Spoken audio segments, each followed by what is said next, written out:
Hey, everybody, welcome back to another episode of Jorge's Isolation Podcast. This is episode number 12.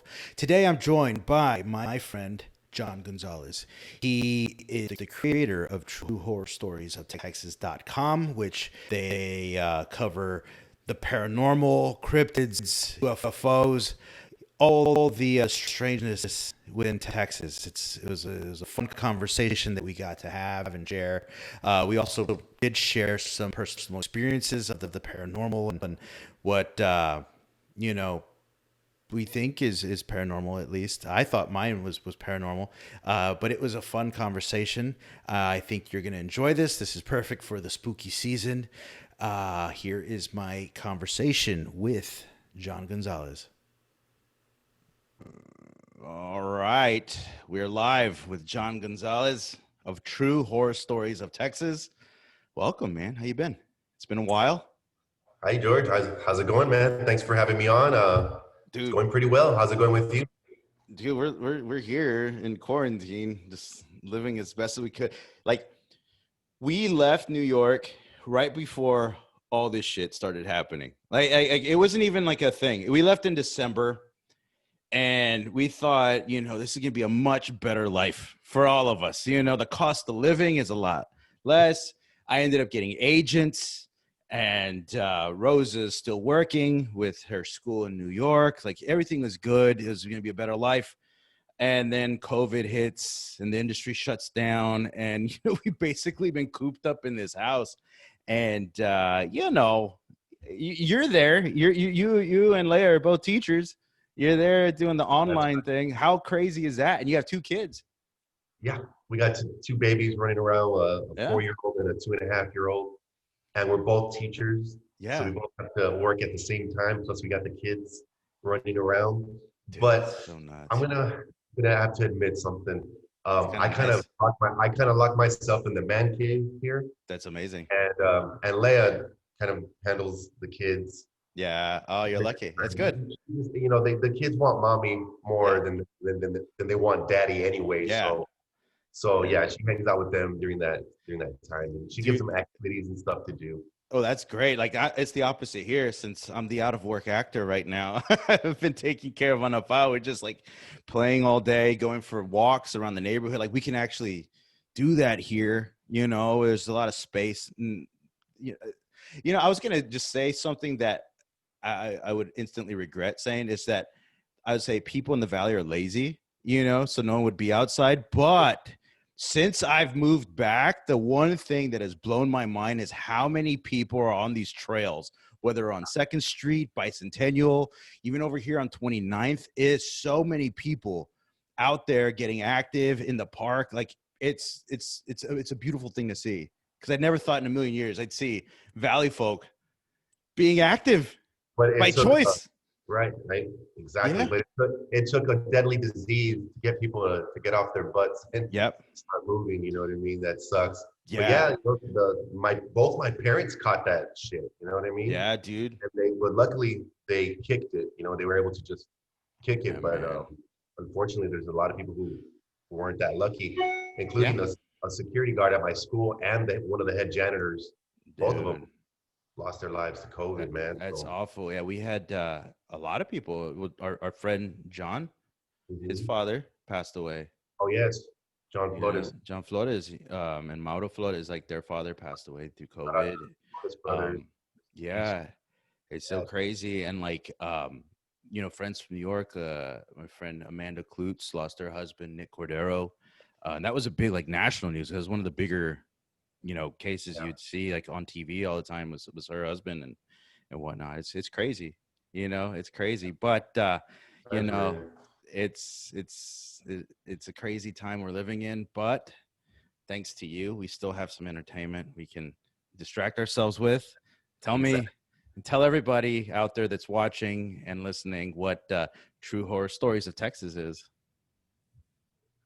Okay, so basically, True Horror Stories of Texas is a website that my friend Rene Villarreal and I created. Rene and I have been friends since we were children. I think we met when we were like 4 years old. Mm-hmm. And we've actually been best friends ever since we were like in pre-K or kinder. Amazing.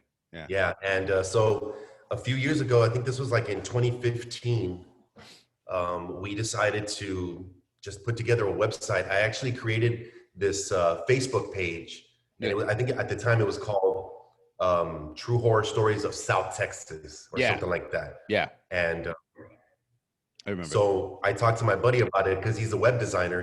He can create websites and all that good stuff. And he's like, you know what, man, I see what you're trying to do, but let me help you out. So Yeah. he actually composed this website, put it together, taught me how to run it, and Yeah. then since then we've been allowing people to share their paranormal experiences, creating an outlet, if you Yeah. will, for people to just feel free to share Yeah. some of these bizarre experiences. And it's Yeah. not just limited to the paranormal, it's cryptids, UFO experiences, as Jim Harold always calls them, also like the head scratchers as well. Yeah. Yeah. Dude, I Jim love it. Harold's Campfire. Shout out to I him. Yes, yeah. that guy had millions of downloads, man. That guy's Yeah. he's pretty good. I like his stuff. I was listening to him earlier, actually. Like I will, Really? what I'll do with him is that I will save up the podcast, like about 5, 6 in a row. I won't listen for a few weeks, Yeah. and then I'll just binge it all because it just flows perfectly. Like they're good for those long car rides, just listening to Jim Harold and his campfires. And this is basically your website is like this. Like people write in, tell their stories. It's not just limited to South Texas; it's all of Texas, and there's a lot of crazy shit that happens down here, all over. Absolutely. Like it seems like we're just being like overwhelmed or invaded by a bunch of like paranormal shit if you stop and think about it. Yeah. Because if you if you think about it, everybody you know, maybe even yourself, Mm-hmm. everybody you know knows somebody who's had some kind of paranormal experience. Everybody. You know what I mean? Everybody. Like, and it's one of those things. I think growing up, one of my favorite moments in just growing up is at family like barbecues or whatever. And at some point throughout the night, somebody will start sharing one story, and then somebody will say, "Well, I had this experience over here." And specifically, I remember a couple of like on my stepmother's side, her family like would come down from Houston, and people would start sharing. Like my aunt Ida, she talked about how a lady in white experience, like her father had one of those lady in white on the side of the road experiences. And then my Aunt Gracie said, well, you know what? We used to have this dog. It's a big German Shepherd, and no one could get near that dog. No one. And then one day, looking out the kitchen window on top of that doghouse, there was just a guy squatting on top of it and just laughing at us. He was like maniacally just laughing. And the dog was just there like nothing. A dog that like barks at everybody. And I was like, that's the devil. And then, my favorite story of all is Boccacio's. Like, that's like the devil of the dance de Boccacio's is my favorite story of all. I remind people of that So story all the time. Right, but for those of you who do not know what that is, it was basically a popular nightclub in the Yeah. 70s in McAllen, Texas, on 10th Street. Yeah. And it seems like every city in Texas has that legend. You know what I Yeah. mean? Like every major city in Texas has the legend about the lady who danced with the devil that dance. Yes. At first, he appeared as this handsome, charming, strapping young lad, and then at the end of the night, he transformed or morphed into what people would describe as the freaking devil. The You know devil. what I mean? So, And it's usually that story, like in Mexican folklore, I think every city will have that tale, like you said, about the girl who danced with the devil. And I mean, some people can chalk it up to be a precautionary tale. Like, remember, girls, don't go out to the clubs, don't go out to the bad places. And for us here in McAllen, it was Boccacio's. And the tales of what happened was some people saw the girl dancing with the guy. And when they looked down, he might have had talons like a chicken, or a rooster. They could smell sulfur. And, everybody has their own, everybody swore they were there or knew somebody that was there that saw this happen. And when she started dancing, it just got out of control. The man disappears in some cases, right? And then she collapses and dies, almost like an instant heart attack. And that's the tale, the precautionary tale. But the most interesting thing for me in this story is that no business has ever survived in that plot of land. and they've all burned down. Every single one. The Ben Sherman, I think it was a paint place, burned down. The Checkers, I think, burned down. Like if you look at it, drive by it right now, it's just an empty lot. An empty lot. It's crazy. I think there used to be a club Yeah, back in the day. I think it was called 10th Avenue. I think that's where it was as well. And it was yeah, actually like a gay club at the yeah. time. I I think think 10th that Avenue. burned Yeah, down. yeah. 10th Avenue is a little bit, I think, further south. I think, but I Okay. remember that. It was around that area. Yeah, yeah, and it's just like one of those. It made it into our local newspaper, and it's Mhm. archived. If you like Google Boccaccio's, it's Boccaccio 2000, but everyone called it Boccaccio. My parents actually met there. Really? That's Tell awesome. you the devil danced there. They're divorced, so that makes a lot of sense, right? Exactly. And then they Yeah. created you. They created me. I'm the devil that came out.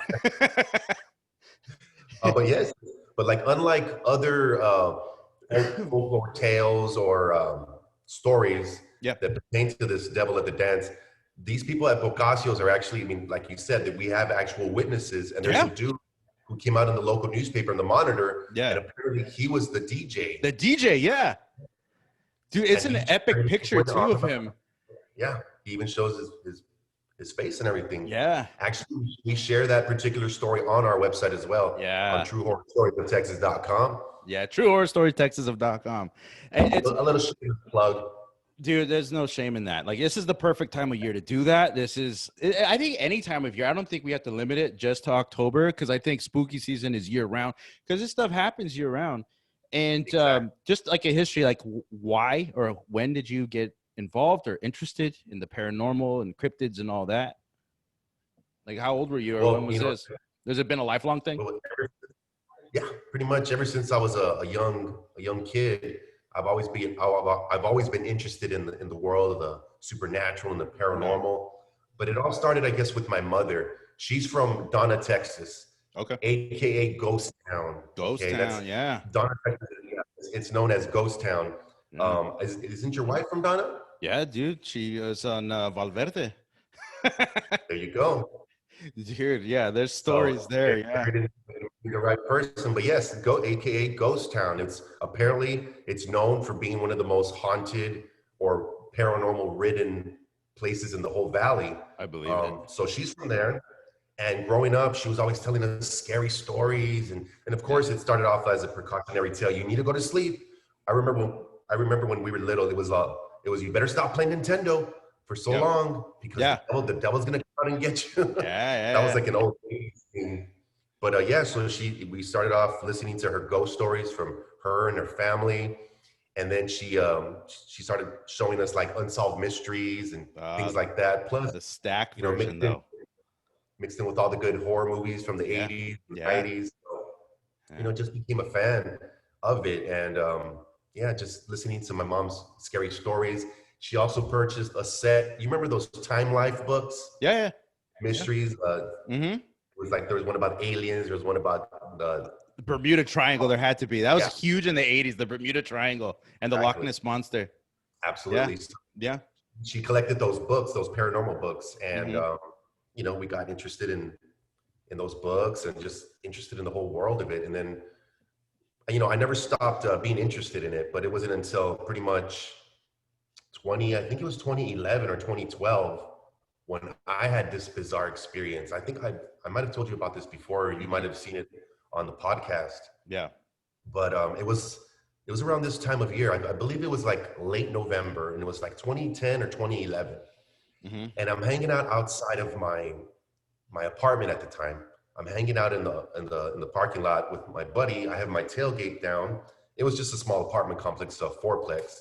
So I'm hanging out, sitting down with the tailgate down with my buddy, and we were just hanging out. We weren't even drinking or anything. We weren't even smoking, nothing. It was Yeah. just like just chilling out, enjoying the breeze, just hanging out, talking, you know, Yeah. just breeze. And we noticed a flock of birds coming from the eastern sky, Yeah. right? And we're facing I'm sorry, it was coming from the western sky, and Okay. we're facing to the east. Okay. So it was behind us coming from the west. So we just kind of, you know, like we kind of looked up like that, and we noticed a flock of birds, And I casually commented, "Oh, look, it's a flock of birds coming," and then they started turning south, right? So I'm like, "Oh, I guess they're going south for the winter." Hmm. And then they busted a U-turn, right? I'm like, "Okay, Just out of whatever." nowhere. Yeah, and so we just, we just Yeah. just kept talking, just they kind of ignored it or whatever. They're just birds.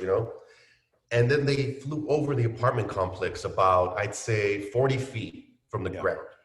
These birds went over my apartment complex, Yeah. and we looked at these birds, and these freaking birds, dude. And I'm glad he was with me, because if I would have just seen it by myself and tried to tell people about this, you all would think I'm crazy. Maybe you think I'm crazy right now. Like, what I'm Dude, about to tell anything you, can these happen. freaking birds, they were shooting, like emitting like sparks Yeah. from their eyes and their beaks. Imagine when you strike a lighter Yeah. that has more fluid in it. You see that sparking Yeah. Yeah. motion? These birds were sparking like that Like from their all mouth. of them. There was probably about 9 to 12 birds, Yeah. and I would say the first 4 to 5 birds that led the V-shaped flock, they Yeah. were like leaders, I guess. I don't Yeah. know. Yeah. Yeah. They were shooting. They were emitting sparks from their eyes and their mouths, dude. It was just like What? they were traveling about maybe 3 inches. The sparks, Yeah. they didn't like go Yeah. down like laser beams and get us or anything like that. Yeah. Yeah. Yeah. But they were freaking It's emitting. all. It's kind of like if you like get a flat tire and the rim is grinding on the pavement or the asphalt. Exactly. Wow. And Wow. and, And so it, and it, did you all just stop and like look at each other and we or you just like get quiet and kind of like let it process? we stayed quiet. We let it process. We didn't say anything to each other. I didn't want to say anything Hmm. because I didn't want to be like seem like to him that I was crazy, right? So Yeah. I stayed quiet. And then my friend Ryan, Yeah. he was with me. He's the one who said it. He's like, "Did you see those birds?" And I'm Yeah. like, "Yeah." He's like, and he goes, because he was friend Ryan was God bless him. He was like, he's kind of nerdy, you know what I mean? Yeah. So he's like, those birds were emitting sparks from their eyes and their mouths. Like he said it straight up. And I'm like, Yeah. I absolutely saw that, Ryan. Yeah. Like, you're correct. Like, and then so we paused and we're like, you know what? Texas is a humongous state. There's all kinds of wildlife. Maybe there's a type of bird Yeah. that does that. Maybe it's just a normal part of nature. Maybe these birds, they just exist. Yeah. You know what I mean? So we went inside, we did some research, some Google searches or whatever, and I couldn't find anything about birds in Texas that emit sparks from their eyes and their mouth. Yeah. Maybe some of your viewers maybe it is a They've seen bird that it. Yeah. exists. Yeah, and maybe I freaked out over it, but maybe it's a real bird that exists, and maybe you know about it, but Uh, I've never seen anything like that before or heard about anything like that. and is there anything since? Has anybody else kind of like said that to you, like a message you on the website or on Facebook? Said, hey, I think I saw the same Think thing. about it. I think I had maybe one lady over the 5 years. I think one lady had messaged me one time Hmm. saying that she saw something like that. And I think it was somewhere else in Texas. Yeah. And that could possibly be. I mean, the valley is known for, we had the giant bird. Remember the Thunderbird in 1978 The over like Texas San bird. Benito or Harlingen or Raymondville, one of those areas. And wasn't there like another one too, where there's like a hunter and his son that had an encounter with kind of a Thunderbird sort of thing? Well, I know in the late 70s, Yeah, and there was a few sightings. there was several sightings that made national news. Yeah. Yeah, they used to call it the Texas Big Bird. Yeah. And I think they even made fun of it on Saturday Night Live when it Yeah. went up. Yeah. Yeah. It's crazy. And that was here in the valley. We're always known for the weird things. That's crazy. See, remember I was telling you, like, because I've submitted my stories too. I told you my story, and my story for those watching and listening Well, you were is saying it for the book. we're saving it for the book. Yeah. But like I've already submitted it, but huh? I haven't posted your story on the website because I'm saving that one for the book. Oh, okay, perfect. That by all means do that. But I'm going to go ahead and just say a little bit right now. Is that back? It was 2000 because it was the graduation I graduated 2001, so it was the seniors of 2000, and I went to Sherryland my last 2 years, so junior and senior year, and my friend Pat Dickerson and I went together to that graduation because I was going to stay at his house and help his family move because they lived off past 107 off of Sherry Road in 8 Mile. Okay. And Yeah. that area, like, it's a weird area, that 8 Mile area, because it's basically Edinburgh. And my cousin lived almost like, there's a big giant field. Once you get to 8 Mile, it just ends there because there's a big field. Just that's it. You have to turn right or left, and then you have to go around the field. Well, my cousin had lived around the field maybe 10 years before then, or 5-6 years before 2000. And they had been saying that there was like this shed out there where, obviously, remember, we're coming off the tail end of the satanic panic. So every empty shed, there was a satanic cult and there's satanic rituals. So they would tell me about this, right? Like, oh yeah, there's that shed out there, and all the satanic rituals, and you drive by it, it's just graffitied. Obviously, you don't know, maybe And they some had kid. obligatory, Yeah, pentagram, the and then pentagram somebody in just there. writes Slayer for no Yeah, reason. and puro TCB, and just like whatever. And I think just people just going to get high and drink there or whatever. So fast forward to when I transferred to Sherryland, my friend Pat Dickerson and his family live out there, and he said that you know the same exact story that I heard from my cousin years prior to that. My cousin moved before then, and he said, but the added twist to his story was like there's like the crazy people out there, and once his dog went missing, and a few days later they found his dog hung and cut open on his gate. Oh shit, man! Yeah, dude, it's crazy. So there's already that On his own on gate. on his gate. It was either on his That's gate. like Yeah, it was on his gate. Like, it wasn't like the dog jumped over and got caught on a spike. Like, it was good. deliberately. Yeah, good. Yeah. And I mean, it could be crazy people out there, but Sherry Road, you know, is almost like a La Homa Road sort of thing. It has its own kind of spirituality because of the the Sherry Mansion and all the craziness that happened around there. And in this case, we were at the graduation. So that's like the south part of Sherry Road where, it's closer to 83, but we had to go northbound. And as we we're going northbound, getting closer to the mansion, and for just people listening or watching, like a visualization of the Sherry Road in Mission Sherryland, it's on a grid, and the roads don't have names really. It's just like 1 mile, like 2 mile, 3 mile. For they're not very original. They just gave up. And then there's like Sherry Road, Inspiration, like Stewart, Glasscock. Those are going north and south. But they're all, one lane going north, one lane going south. So we're on the northbound lane, and it was already getting dark. It was already dusk, or it was dark enough because we could see the headlights of the truck behind us. And Okay. I was driving, and all I remember is like it was at the point of the night. When you've hung out with a friend for a long time, you kind of just don't talk. There's nothing. It just like you fall into silence, and we're just driving north and listening to the radio, and I see the truck just riding my taillights. Like, he's just tailgating me bad, Yeah. and he signals to pass me, Okay. and I see a car coming southbound. And at the moment that this truck decides to pass, this car is passing. So at that point, all you would have heard, anybody would have heard, is either screeching of tires or a loud boom, because that would have been an instant collision. Instant collision. The thing is, I looked in my rear view. The car that was going southbound past us kept going. I could see their taillights, but there was no sign of the truck. And there was no place for him to turn off either. At all. Yeah. And I stopped and I realized, like, and I looked in the rear view again. I could see the car that just passed us, but there's no truck. I even looked to see if he might have, like, you would have seen the lights go off into one of the orchards or anything. Like, nothing, no noise, no screeching, no wreck. And I thought, no, maybe it was nothing. And then I look over to Pat Dickerson, and he looks at me and he's like, "Did you just see that?" And I was like, okay, I'm not crazy. So yeah, that did happen. Like there was somebody who's like, "Where did that truck go?" And we have no idea. We have no idea. And then the next morning, we still had to go down through Sherry Road, and there was no sign of any kind of accident, wreckage, anything. That truck was just like a phantom truck. So that's like the one crazy thing that happened. It is weird, and like it's never happened. Nothing like that has ever happened to me again on that road. And I would drive through there all the time, but that was like it was weird, man. Weird. And there's no way to explain That, it.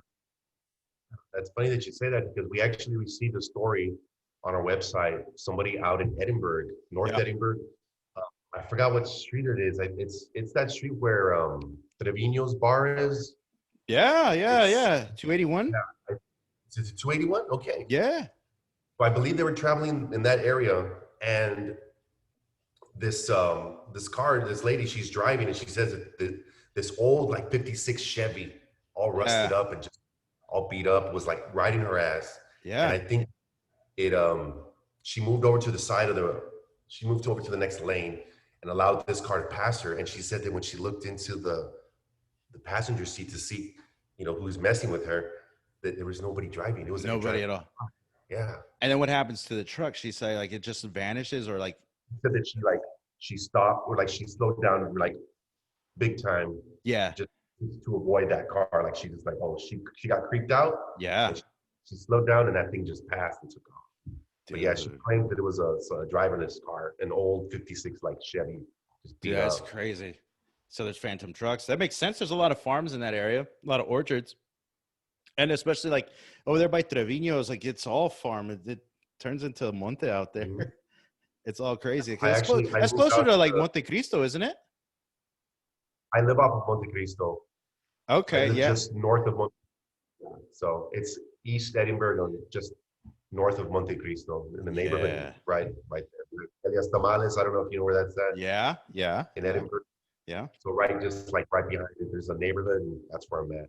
Oh man, oh man, that's There's a so lot of crazy. bugs out here. Oh yeah, dude, that's the one thing. Okay, so when we lived in New York, you would have loved where we lived in New York.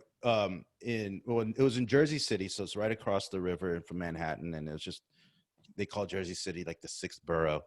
And our apartment building was actually is an apartment complex of like 5 buildings that was once a hospital during the polio. Uh, yeah, uh, that time period of polio, and then a lot of people died. And we had 2 apartments in that complex. The first one was the maternity ward. So that was, it was like they redid these apartments, they gutted them out. And every now and then there'd be something weird. Like I would take my dog out to walk, and my dog is just, how dogs are. They have a mind of their own. They'll just go. If they need to go to the bathroom or they need to go wherever, they just go. And every day, a few times a day, I would take my dog to the same spot. We go to the elevator, go down. He already knew where to turn and run to the exit, go handle his business. This one time he stops right outside of the elevator. Like just he gets out of the elevator as like normal business, just little fast little legs that a poodle would have. And he just stops as if something was just right in front of him. And he just stares for like 4 or 5 seconds, and then kind of creeps around and goes. There's nothing there. Absolutely nothing there at all. And yeah. Crazy. And then there was times where he would just stare out the window or out the door or at a wall. And I'm like, oh man, you're creeping me out, dude. that's That's weird. There's this theory among paranormal researchers and enthusiasts that animals, in particular, have an ability to Mhm. see things that humans can't see, and one of those things being, supernatural, that they're able to tap into, I guess, a different dimension with their Yeah. senses. They can sense these beings and these creatures when Yeah. humans aren't able to sense that or even see it. So Is that the weird. same thing with children too? That Perhaps that I children, like younger children, like toddlers under 5, maybe that's why like sometimes when they talk about kids with invisible friends, sometimes they're not so invisible. exactly. Because Yeah. I kind of wonder that. And it sounds weird because I was telling you, like, when we moved into this house, there's like a lot of weird stuff that's been happening. And this house is great. It's newer. So there's not like a history for Sure. bad things to have happened. But I think this house is like 5 years old, so it's not old at all. And one of the things we were looking at when we got this house was that there was a propane tank on the side of the house because Okay. the previous owner wanted gas for cooking, and it was a preferred method. He didn't like electric stoves, which is fine. But that tank was right next to where the baby's room would be. And so we said, hey, we noticed there's no CO2 detectors. So if anything, can you just install CO2 detectors? The negotiation process between buyer and seller. And the realtor came back and said, you know what? The seller did one better. And they not only installed the CO2, they moved the tank The from tank. from the side of the house to the back, which is perfect. It's out of the way.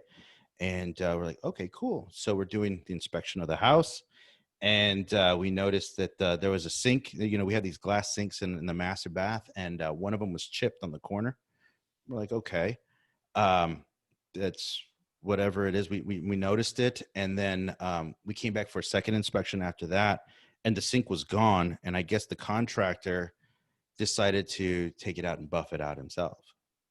So Okay. I'm like, well, whatever. That's nice. It's nice of them. Anything could have happened during the move or whatever. They're glass. So we move in, and I think it's the second night. So, like when you move into a new house, you're not fully unpacked and you're trying to figure out where you're going to put things and organize. There's like this little like countertop bar space in the kitchen, like a breakfast nook sort of area. And we had a porcelain fruit bowl on that counter, and behind it was a painting.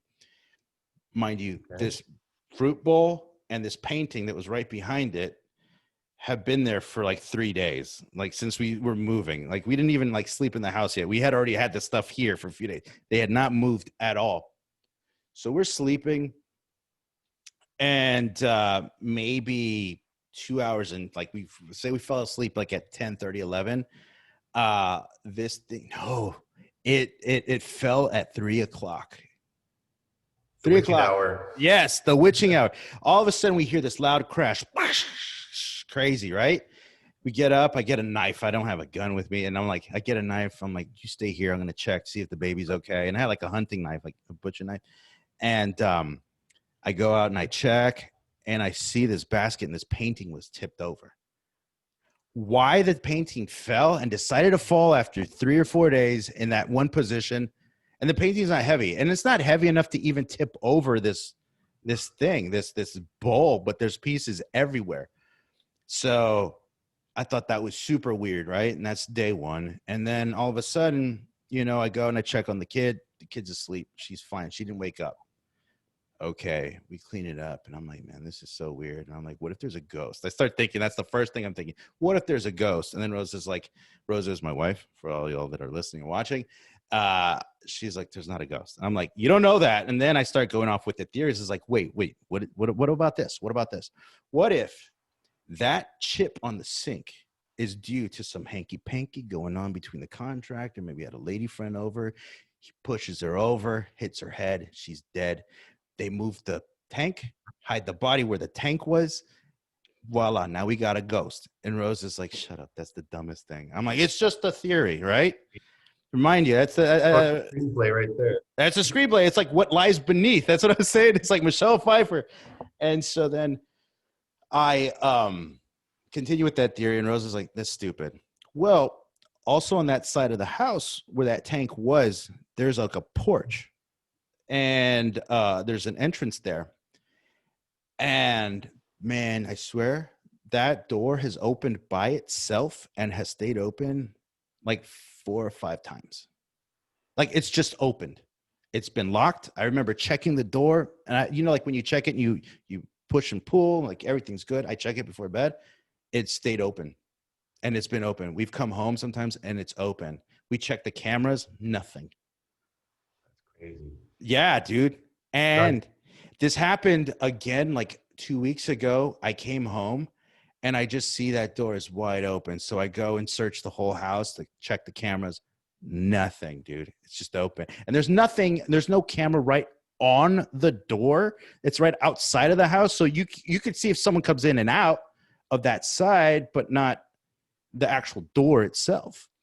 And it was open. I'm like, what? I was like, okay, so if there is a ghost, this is their entrance of choice. And Rose is like, you're stupid. And I'm like, whatever. And so the other day, I was with the baby in like the little playroom, which was supposed to be my man cave, but I guess the kid took over and now it's her room. And Rosa was working and we hear this crash, a loud crash. And we thought Rosa was coming in to see us. And we get up and we get out of the room. We're like little kids waiting for mama to get off of work so we could play. And we go and see Rosa, and Rosa's on a phone call. She's like, what? And I'm like, wait, that wasn't you? And she's like looking at me like I'm an idiot. And so I go and I look around, and a painting in the kid's room fell. It just fell. Wow. Yeah, dude. And so this has been happening. So that's what I'm thinking. Like, man, like what happened here? How long have you been there? Since January, the end of January, like the 31st. Okay. So not even a year. Mm-mm. What if it's not your house? What if it's somebody else's house? It could be. The residual energy is kind of traveling around to your area. It could be. Because you know how the neighborhoods are. They're like right on top of each other. Or what if there was something that happened on the land prior to the development of the neighborhood? I'm thinking that, I mean, like you know how, like, okay, before we go like to the Indian burial ground, but like, I mean, we're in the valley. How much crazy stuff has happened in the valley? And remember, like all of North McAllen was all just monte. Up until like in this whole neighborhood was monte up until like maybe 10, 15 years ago. Like there was nothing out here, nothing north of Trenton. 10, 15 years ago, nothing. So what if it is? Like, what if like, you know, people did some bad stuff? I wouldn't doubt it. You know, like, you know, kids go get in fights or party at you know, farmland all the time. Like I don't know. It's weird. It's kind of fun to kind of like think that there's like I mean, there's no harm at this point. Yeah. You know, there really isn't, but it's still as long as it doesn't like harm you, you know what I mean? Yeah. Yeah. You up. It's like doesn't start like I don't know, throwing things at you or exactly. Or like a stigmata or something, you know. Oh, I know. Or like you see like on the baby's arm, like little handprints. Because she does like talk in her sleep sometimes in the middle of the night. So like, wait, is it just her talking in her sleep or is she talking to Casper? You know what I mean? So it's kind of weird, you know? So like you have your people submit to either through the Facebook or the website, right? Sure. They submit their stories.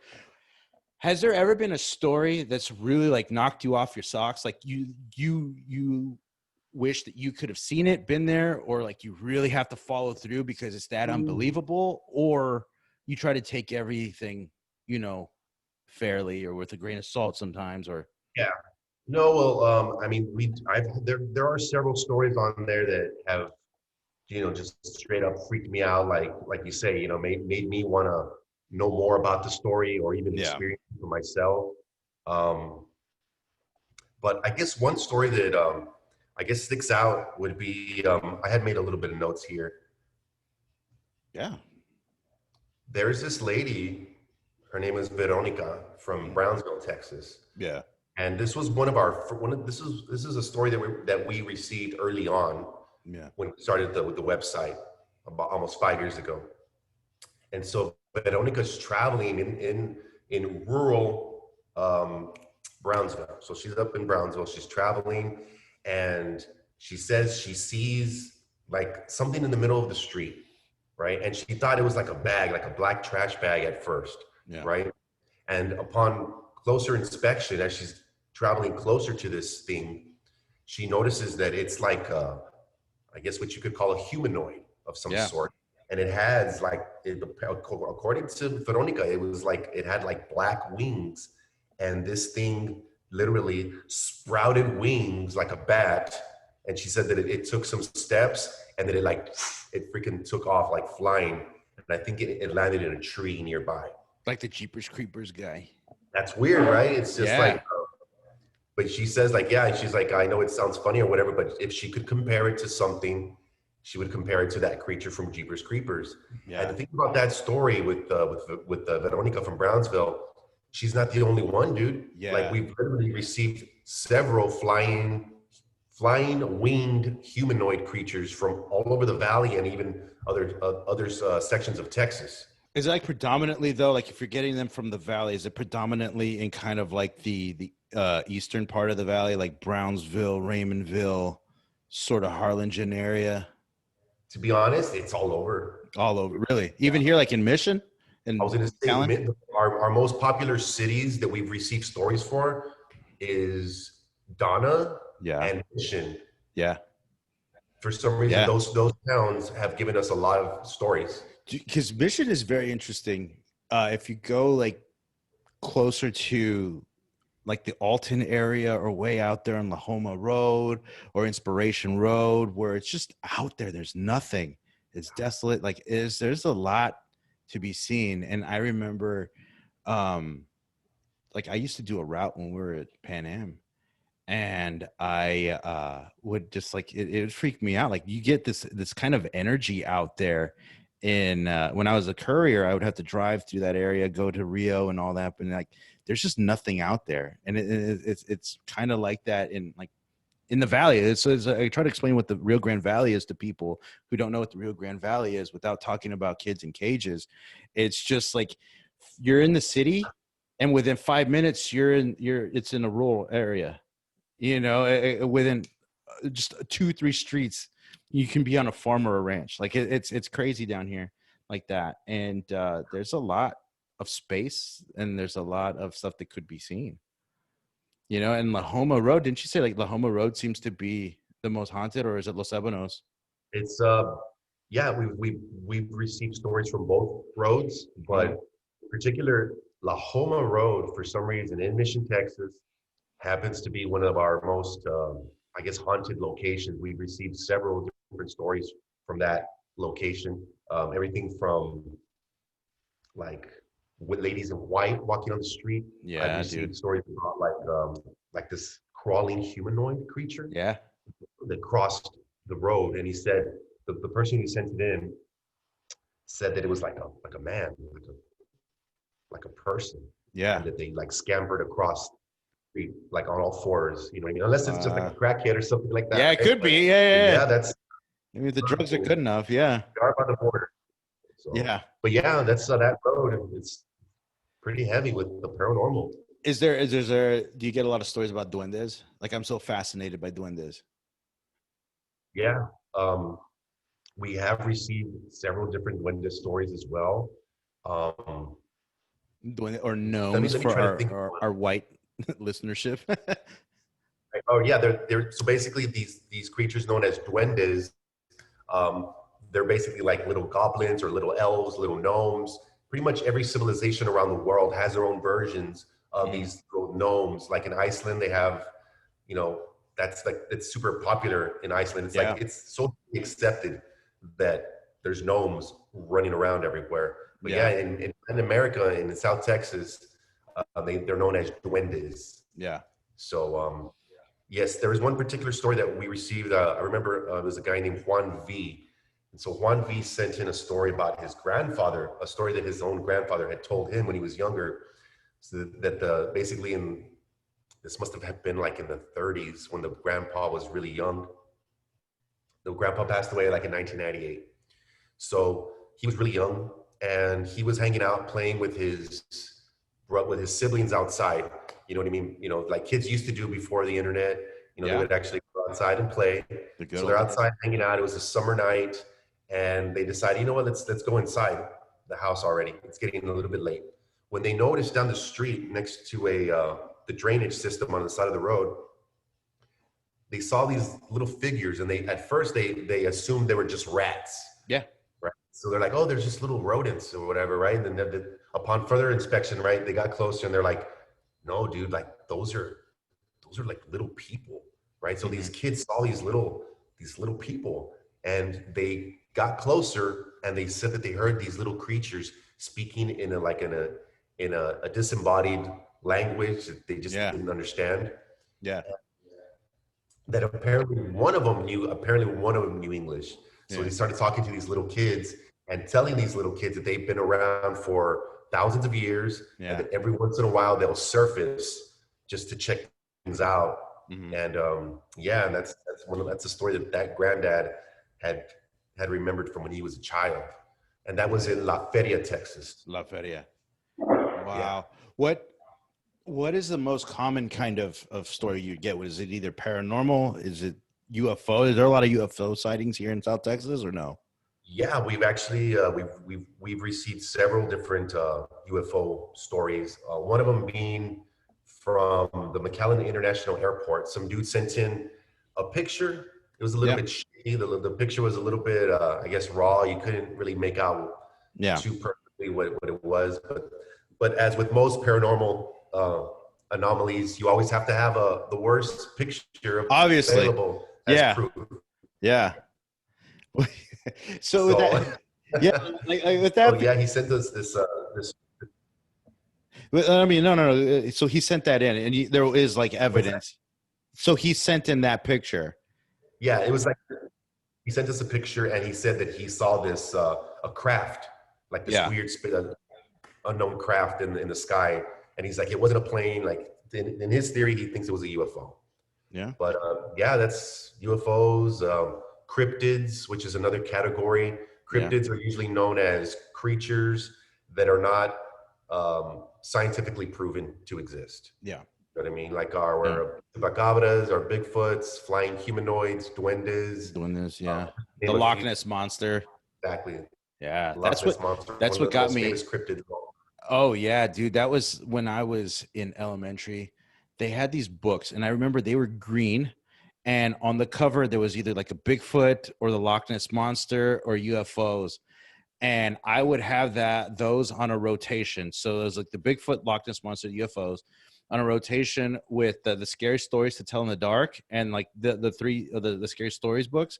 So those 6 books, and then there was one book, and it was about karate.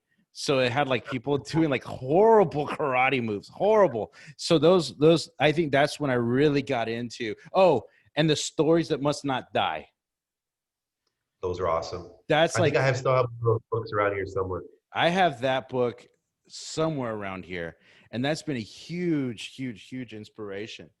Uh, I think that's what really got me into all that stuff, and I always wanted to encounter a Bigfoot. Like I still want to believe that there's like a Bigfoot, like because there's still so much Earth that hasn't been discovered.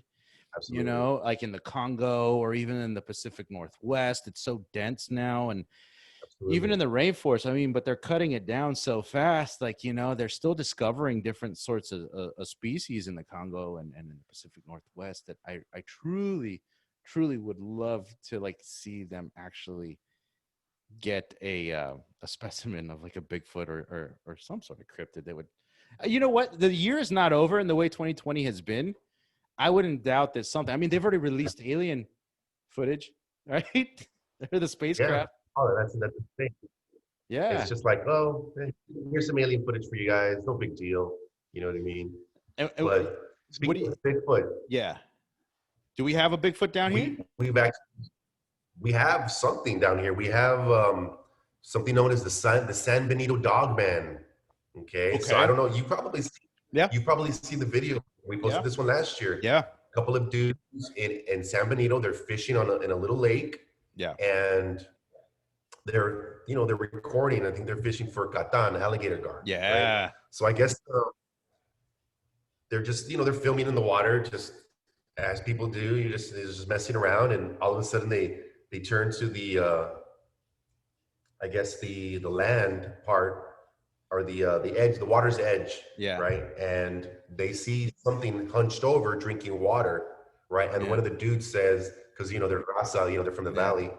He's like, "What is that way? Is that like a dog or what way?" Yeah. Right?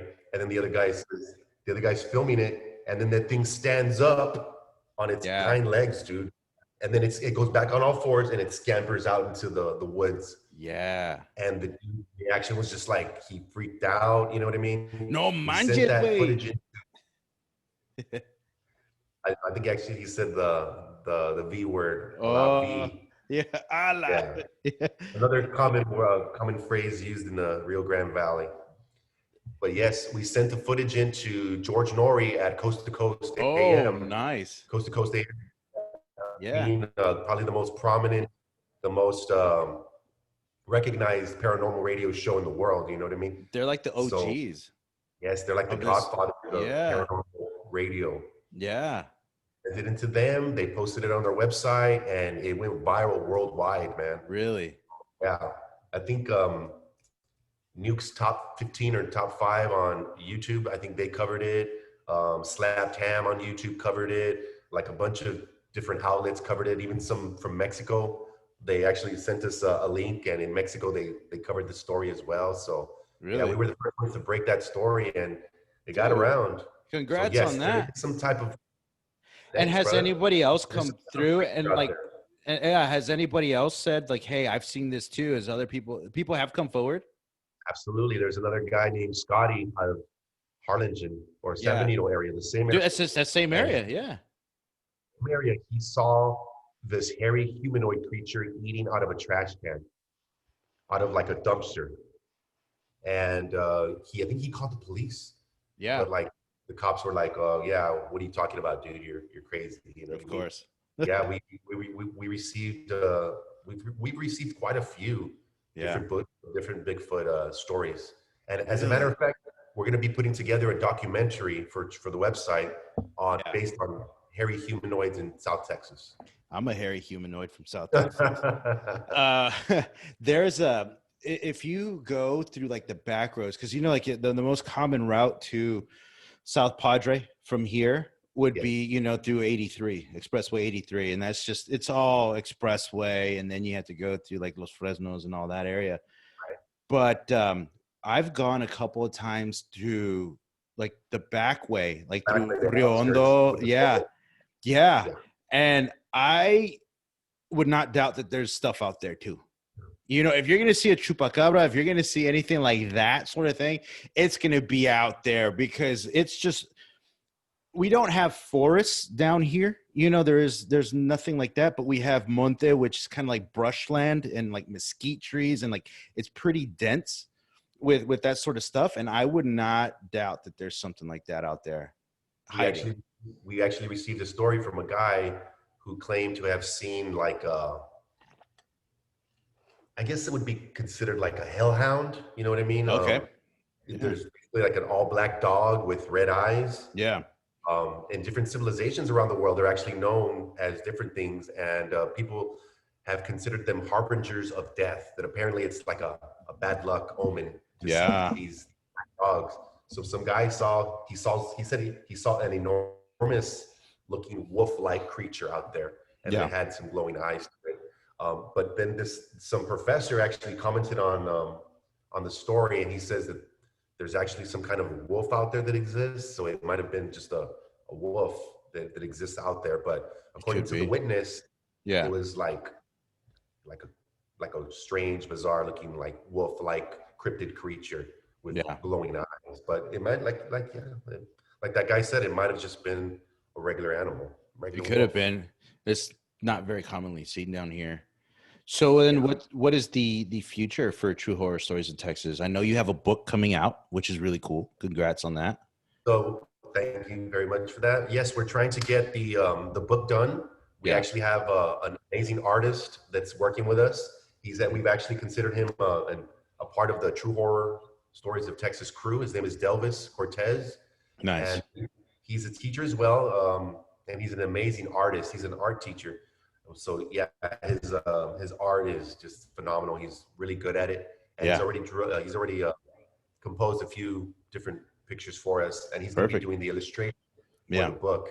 Speaking of Delvis, he saw what he believes to be like a Bigfootish type creature driving down to the valley from San Antonio.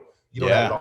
that long stretch that we have from San Antonio to the valley? Yes. Somewhere along there, I forgot where it was. It might have been north of Falfurrias, but yeah, he said he See, saw like that's the thing that creature. people in New York, they didn't understand about where we're from, is that people would ask where I'm from, and I can't just say, "Oh, I'm from the Valley," you know, because they're gonna every time I mention I'm from the Valley, automatically people think California. Oh, San Fernando Valley. Yeah, they talk about the valley over there. No, this is the real Grand Valley.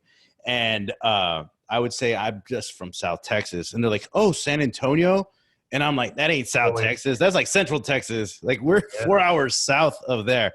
And that is an empty, empty lot. Like there was even just down here, if you drive from La Jolla to Rio, that's pretty desolate, dude. And then from like Rio to Roma, it's a short drive, but then from Roma to Zapata, like, dude, that's out there.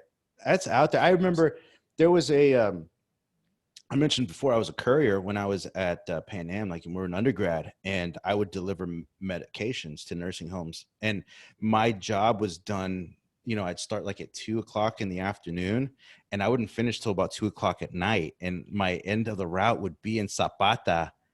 And dude, there's the nursing home there in Zapata, and right in front of it, it has a playground that reminds me of like the intro from Are You Afraid of the Dark? It's just like yeah, old spooky um playground. And even then, like just to give people just a little like context of where Zapata is, like you have to cross this lake is with the Falcon Lake, and that's where those pirates kidnapped those people, the Mexican pirates and inland pirates, which is the funniest thing. They're yeah. like inland lake pirates that kidnap those people on jet skis. So this is the kind of area we live in. And I had to drive out to a ranch, to like this doctor's ranch one day, and I was like, man, that's spooky out there.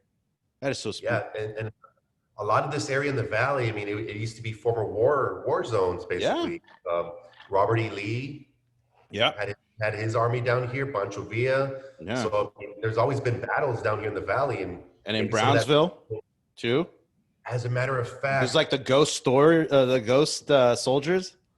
A my lot of people have seen them. coworker, my Yeah, coworker, she was out there in South Far one time, yeah, and she says that she heard like somebody like arguing outside, like like she said, like it sounded like somebody was about to throw down, or like, you know yeah, what I mean, like it sounded yeah, like violent arguing. So yeah. what the hell's going on? What the hell's going on here? She says that she goes outside, and in the distance, that she could see like the silhouettes of soldiers, of some Yeah, soldiers, I guess like the Confederate soldiers. yeah. And so I was telling, I've been bugging her, Miss Coach Baines, if you can hear this, send in that story. She Yeah, said she's going to yeah. send it in, but she hasn't had it. And That- I know she's really busy. We're all really busy as teachers, but yeah, that's a crazy yeah. story that she had. Because also, like a lot of people So, don't like in the Rio Grande Valley, south of our main expressway, we have like Expressway 83. Then we have like Old 83, which was what that expressway was. But then further south from there is Military Road, which was the old military road that would get you from Fort Brownsville all the way up to like Laredo and that whole area. And off of road, Military Road, you remember they had the mission in Mission, Texas. La Lomita La Mission. Lomita is out there, and then they also had that big school. They would always call it the insane asylum. Remember, and it burned down. I think Yeah, it burned down. I was so bummed. It was one of the most like spooky things ever in the valley. Was that mission, that old mission, and the only thing that's left is like the entranceway, isn't it? Like the facade. yeah. There's like a shell of the old building there. Yeah, I don't know if they tore it down. I haven't been out there in a while, but for years it was just like a shell of its former self. yeah, And apparently, there was like rumors that there used to be like, I guess, nuns lived there, and yes, this is weird, but I heard like a rumor that some of the priests, like decades ago, used to like rape some of these nuns, and that they yeah, would discard of like children in that yeah. same. Did you hear about that too? Yeah, that's one of the Yeah. things I heard. It is also a school for, I think, mentally handicapped kids, and I think they were taken advantage of or something like that there too. There's like a lot of things apparently that happened there, and you got to a point. I think they had armed guards, like security, because asshole So teenagers many would people yeah die would want to go go and then that. try to go in there and try to expose, or basically get creeped out, like if it was that famous asylum in Pennsylvania, which one I forget what it's called, but yeah, that was the big thing. And I remember going there, trying to get in there a couple of times, and it's just like you can see the flashlight. Somebody's like, "Get out of here! Get out of here, you kids!" Yeah, Yeah. And we received several stories about that certain location, that specific location, that La Lomita, because there's a La Lomita Chapel, and then yeah, the there's La chapel, Lomita the Mansion. the big one, and it had the big spotlights. It looked like the house on Haunted Hill. That's what it looked like, and it's right on the river. Um, you can only imagine what happened there, because it's not only just that, like, that area, but it's also how many immigrants came through off that side of the river, because it's right on the river, like it's directly on the river. So how many people crossed over? How many people like got hurt, or how many times do they find bodies from people that have crossed, and just cactus, and then the monte, and all that other stuff? It's crazy. Is there anything that like, you're pretty open-minded when it comes to stuff, and I think you have to be, when it comes to hearing about tales of Bigfoot or like San Benito Dogman, but is there ever anything that you're kind of skeptical about, or do you just want to receive everything with an open mind and hear the stories out completely, or or like, So like we talked about Jim yes, Harold. no, Like I didn't mean to like cut you up, but like, one of the things I love about Jim Harold is, like, sometimes the people telling the stories are very credible, and like you can hear in the inflection of their voices and the excitement of what they're talking about. I can believe that they had an experience. Then there's other people that you're like, they're a little crazy. Like, I think they're just a little cuckoo. Like, how does that? How do you sort through well, that and whatnot? that's the thing. Well, first of all, like I said, we created this as an outlet. You know what Yeah, I mean? No shame, no embarrassment, no judgment that's a zone, so to safe speak, right? space. Safe space. So Yeah, we like to accept them with an open mind at first, yeah, but there are some stories that are they're just too like weak, they're just too bizarre, they're just too over the top, they're just you can just tell that they were written by little kids, or yeah, yeah, things like that. So we will sort through them and just be like, nah, this one is not going to make the cut. You know what I mean? It's just not going to yeah. hit the website. And we once received a message from this dude. Actually, I made a note about it. Let me pull up the note. Yeah, dude. Because, like, while you do that, while you're looking for the note, like, what if you get these stories, and obviously, like, it sounds like a kid like wrote it, right? Or it's like, oh yeah, no, but in my house, I feel them grab me, and then I see it's a clown, and you're like, whatever. Then about 10 Exactly. months later, the kid's like, the clown keeps grabbing me, and he keeps laughing with the red balloon. And then 10 months later, like a few months later, like, it's the same sort of thing. You're like, dude, you gotta ignore this kid. This kid's a psycho, or this person. You don't even know who it is because it's submitted electronically. Then all of a sudden Sometimes, you hear it on the news on Channel 5. There's like, there was a kid killed by a clown. and you didn't believe him, You didn't believe him. You could have stopped it. right? But Yeah. sometimes the grammar is just so bad. It's Yeah, just like dude. we can't do anything with this. Like the grammar is just so bad. You can tell it's a kid, or you can just tell it's just somebody Yeah. Yeah. with the worst grammar. And like we try to get the message. You know what I mean? With what they're Yeah. trying to say. But sometimes it's Yeah. just so bad, and we don't even bother with it. Yeah. Now there was this dude from South Africa, and he sent us a message one time Yeah, dude. claiming that he was a witch. And let me see. He claimed that he was a witch and that he had died 3 times and come back to life, but he returned as a vampire. Okay. Um, he's both a sanguinary vampire and an energy vampire. Huh. So he drinks blood, and he's also known as a psychic vampire, which is also another phenomenon I've heard about before, which is basically sometimes you'll be around people, and for Yeah. whatever reason you just feel exhausted talking Yeah. to them. You know what I mean? And Yes. they just they just suck all the goodness, all the positive energy out of a room. So Yeah. apparently he's one of those two. What else? And yeah, and basically one time he was like, I was like, oh really? Like tell me more about it. And then he sent me a message back. He's like, you don't want to know more about this. Those who have inquired about me have ended up dead and all this. I was like, all right, buddy, Yeah. we'll see you later. Yeah. Yeah. I just stopped. I just Yeah. stopped with him. We had this other dude who claimed that Jesus sent him to the rap group Run DMC. right? Yeah. And that the God made him help Run DMC produce their 1988 hit album called Tougher Than Leather, Oh yeah. and that it was based on this dude's personal life. Yeah. Um, yeah.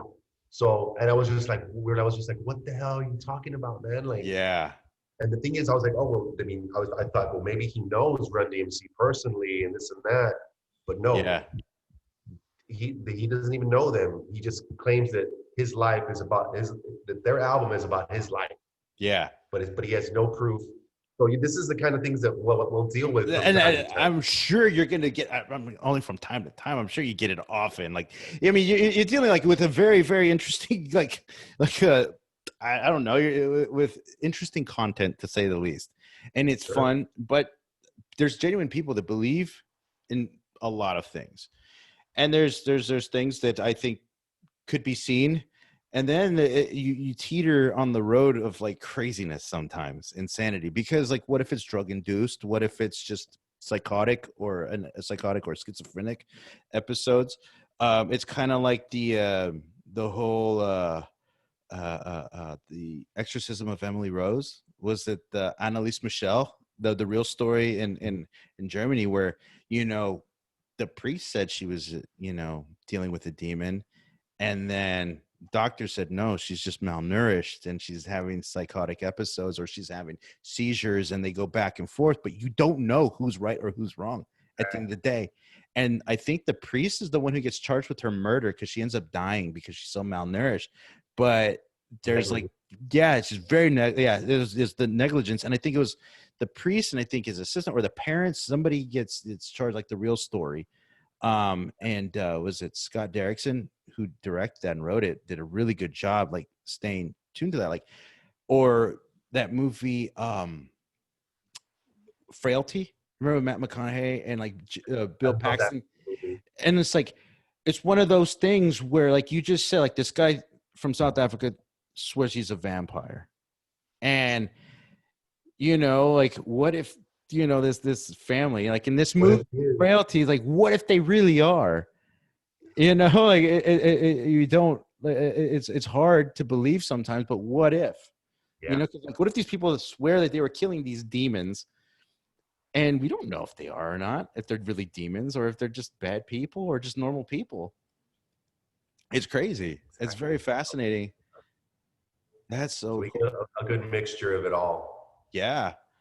Yeah. How much of that like kind of brujeria sort of stuff do you get, and like vampire sort of like stuff? Like, do people? I mean, down here, I'm sure there's a lot of brujeria. I mean, we have cults dedicated to Yeah. that for drugs.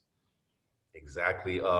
Yes, we're from the Rio Grande Valley, which is a hotbed, if you will, for drug trafficking, human trafficking, and along with that comes brujeria or witchcraft, right? Yeah. A lot of these drug dealers, they like to turn to witchcraft for protection.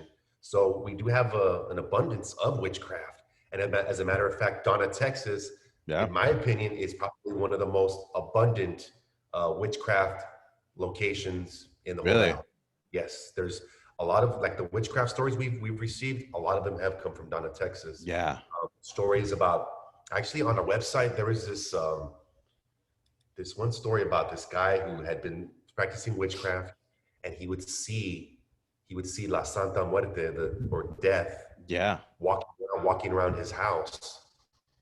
And they in the story, I'm not really exactly sure what happened, but they burnt a candle, they lit a candle, and Yeah. they put a piece of paper on the outside of the candle, and the image of like the Grim Reaper appeared on the candle.